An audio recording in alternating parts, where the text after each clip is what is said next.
Serengeti shall never die. This is a story about conservation of nature.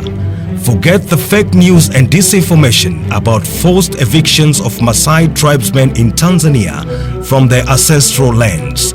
The greater Serengeti Mara ecosystem is the only remaining live wildlife migratory system in the world, with a population of about 1.5 million wild beasts.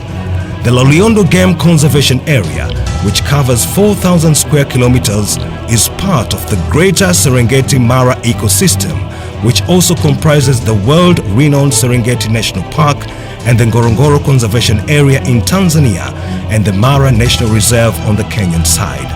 Out of the 4,000 square kilometers of protected area at Loliondo, the Tanzanian government has given away 2,500 square kilometers of land for human settlement. The remaining 1,500 square kilometers of land at Loliondo has been reserved for conservation. When the Tanzanian government began boundary demarcation by installing beacons around 1,500 square kilometers of protected land to stop ongoing encroachment of conservation area at Loliondo, its officers were brutally attacked during the altercation. One police officer was killed and several Maasai tribesmen were injured. The demarcation of land currently being done in Loliondo is often being confused with voluntary resettlement of human populations from the Ngorongoro Conservation Area. The Tanzanian government is building modern brick houses in Handeni district, which are being given to Ngorongoro residents who decide on their own free will to be resettled away from Ngorongoro area in a bid to control the rapid growth of human populations in the conservation area that have reached unsustainable levels. Tanzania is a global leader in conservation, having allocated about 32% of its total land to conservation.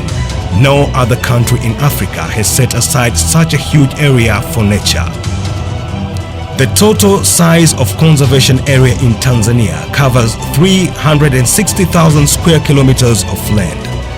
This is bigger than the land area of entire nations such as Belgium, Switzerland, Netherlands, Denmark, Ireland and Portugal combined. False claims of forced evictions of Maasai are not new and have been repeatedly debunked for over a decade. This is an 8-year-old tweet from a former Tanzanian president addressing the same old lies. United Nations human rights experts and international activist organizations got it wrong.